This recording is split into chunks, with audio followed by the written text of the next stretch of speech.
Hi, my name's Phil. I like talking about politics, and it's getting to be a bit of a thing. This I've got another viewer comment for me to, well, respond to about the Compassionate Society in the United Kingdom. But first, if you'd like to be notified of daily news and politics, please subscribe to the channel and click the bell notification icon. So the comment's a very simple one. It says here, and this was related to the video yesterday regarding Priti Patel and her attack on migrants. Asylum seekers, effectively. And it says here, and I was describing in it, sorry, that Britain is a compassionate society by and large. It says here, you mentioned a compassionate nation, Phil. Where does Britain fit in that scenario nowadays? Now, I think I understand what the nowadays part of it is. Obviously, there are those in this country, like there are in any country, who lack compassion. Some are just ourselves, straightforward ourselves. That's all there is to it. And you know what? They're in every society. They are everywhere. They're in your country. They're in my country. They're in my town. They're in other towns as well. In this country, in the UK, in particular, in England, certainly certain pockets of England, they have become a bit louder since Brexit.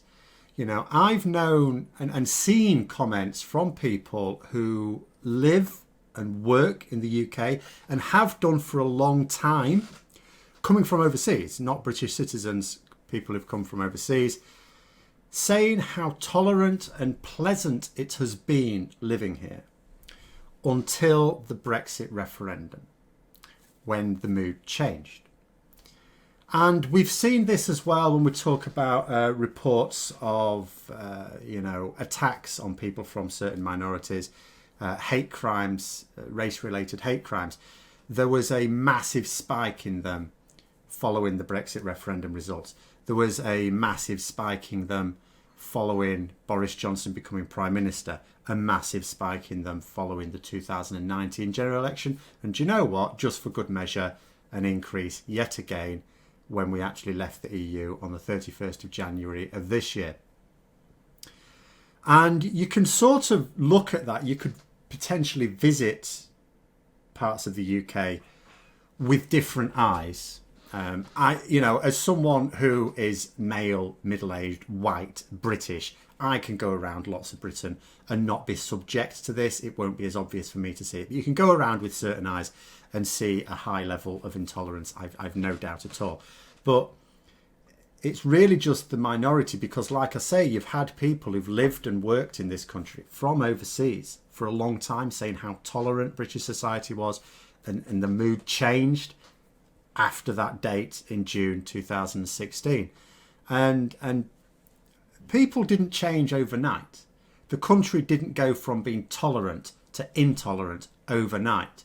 So that extra noticeable layer of intolerance was always there. It was just suppressed because, and I've said this before, a lot of people are just too dumb or just don't care. They don't suffer negative consequences when they come out with their bigotry, and so they would have spouted it anyway. But the extra number of people who came out with it after that date were obviously people who knew that their views, they held those views, but they knew that those views were not shared by the majority. So they conformed to societal norms and didn't express them, at least not publicly. Then the Brexit referendum result came out and they thought, actually, my views are in tune with the majority. But, of course, they were quite wrong. And there are those who are also nice. They're not intolerant, but they can come off as intolerant because they get fed lies, demonising certain people. And it isn't always about race. I mean, that's very noticeable. But it isn't always about that. It can be about social status again. And again, you won't notice these things unless you're in one of the groups that's attacked. People who are in a demonised group will notice this oppressive mood more keenly than someone who is not. You've got the media, for example, who demonise people who are unemployed on benefits, for example. We've had so-called documentaries about it, but all those documentaries have ever done is again play to the narrative that if you are unemployed, I don't mean for a week or two, I mean if you're long-term unemployed, then it's because you don't want to work. You're a scrounger. And I've never really understood how that narrative fits in with the idea of foreigners coming here and taking our jobs. Because it's the same people who argue both things. The unemployed are work shy, layabouts. But also, there aren't enough jobs for the unemployed because of foreigners. I mean, which is it? Are the unemployed because they can't get work or because they won't get work? I mean, surely it's not both. It can be both for individuals, but by and large. Anyway, there are a lot of Britons who are now going to find themselves in the same situation, unemployment-wise, who went along with that narrative, not because they're unpleasant people, but just because they're ignorant. If in their social circle, they never really came across anyone who'd been unemployed for any length of time. Like if you've got friends that have been unemployed for a great length of time, you're never going to buy into the narrative that the unemployed are work shy layabouts, because you know someone and they're not. They're nice, they're hardworking, they'd love to get a job, they can't. But if you never mix with those people, you can believe it because you don't know otherwise. No one's telling you otherwise. But now some of these people are finding themselves in that position. They're losing their jobs at the moment. Many more are going to be over the next few months, unless the government do something. They're really not doing anything about it. And they're going to find themselves not only unemployed, but unemployed and unable to find alternative employment. They're not going to be unemployed for a month or two. They're going to be unemployed long term, because there's going to be a net reduction in jobs. We haven't got suddenly growth on the horizon anywhere, because Brexit's coming as well. And they're going to see for themselves just how the system treats people who don't have jobs. They're going to be part of it. They're going to be treated cruelly. They're going to be treated as subhuman, whether they want work or not. And they're not going to like it. They're not going to like it. Then you've got the likes of Nigel Farage. Again, you can look at that as example of intolerance, because why is he so popular in the country? The bottom line is he's not. Remember, we had, against Brexit, we had 1 million people march in London on a couple of occasions. We had large rallies as well, not quite 1 million, but large rallies elsewhere and beforehand and since. Nigel Farage tried to do a counter protest and he got a few thousand. Don't overstate his popularity. You see him in the media a lot.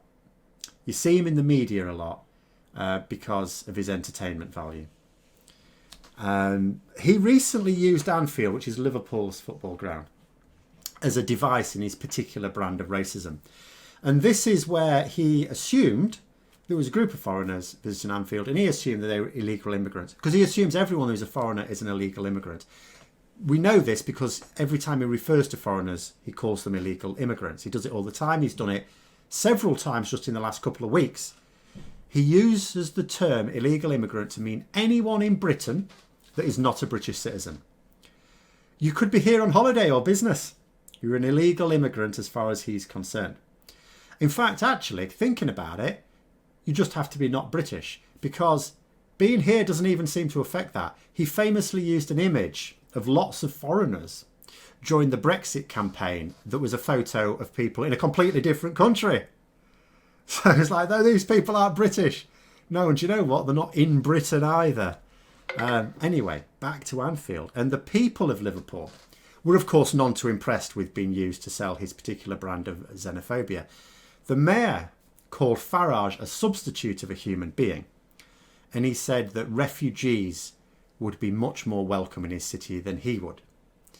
Now, to be fair, Liverpool is a particularly welcoming city. I think anyone who's been there would agree with that. The only people there that are intolerant, really, are those who are intolerant of the intolerant. Like Nigel Farage and Boris Johnson, they tend not to be very welcome there. You don't really see those two gentlemen visiting Liverpool to carry out any of their antics.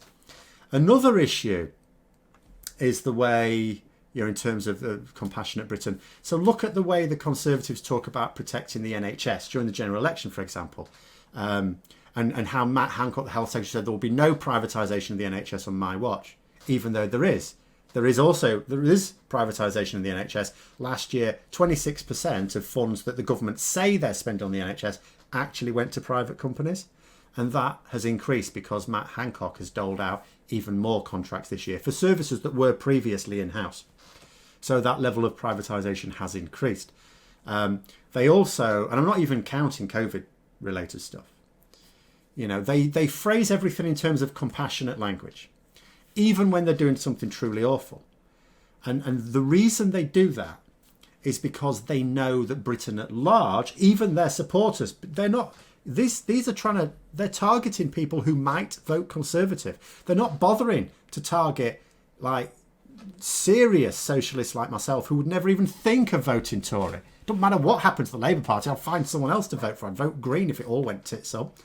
I would not vote Conservative. They're not trying to appeal to me. They've no chance. They're trying to appeal to people who just might vote Conservative. And they know that the bulk of those round the centre and on the right are compassionate, because that's why they always talk about protecting the NHS. They talk in compassionate terms. Like Rishi Sunak's recent comment about ending the furlough for everyone at the end of October. And we're trying to say, look, there's people in certain sectors of the industry that are going to need continued support. Fair enough, you don't have a blanket approach, but target it. And he said, no, that wouldn't be fair on the furloughed workers.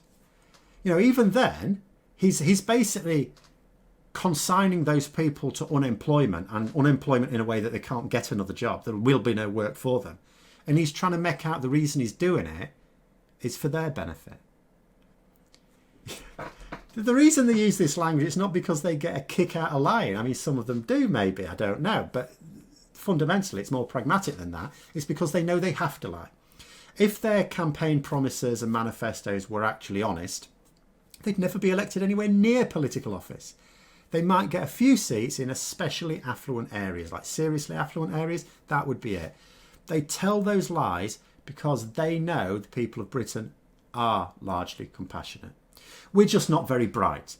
You know, we can't tell the difference between someone who is compassionate and someone who's wicked who says they're compassionate. You know, it's not helped by the fact that the media fail to shine a spotlight on this wickedness, and the lies that are used to make articles in parts of the media who are trying, they try and use the narrative, oh, they're politically biased. And then the way they get away with it is, oh, well, you've got this section of the media that seems perfectly happy with what they're doing, and then you've got this section of the media who are not. So it's all party political, isn't it? You know. And it's the same when something awful happens overseas. Even in a country whose government's not necessarily friendly towards us. You know, we feel bad for the people suffering. And the first thing we want to know is, what is our government going to do to help? Our government would never get away with going, do you know what? They hate us anyway, sod 'em. They would never get away with that. Even if they don't ultimately help, they'll say that, you know, well, we're really sorry, because they know that the rest of the country want them to say that. And the public's usual reaction is, like I say, it's to the government, what are you going to do to help? Because we want to help. And also, how can we chip in to help ourselves? So, I mean, that's how I would put it. I can see sometimes how it looks from the outside, but I think Britain is a compassionate society by and large. We're just not very self-aware. We're sort of like Tim Nice but dim, I think, as a nation. I think that's how I would characterise us. But there it is. Those are my thoughts. Let me know your thoughts in the comments below. Hope you found the video interesting. If you did, don't forget to click the like button. And if you'd like to support the channel further, please also click the Patreon link for details. And until next time, I'll see you later.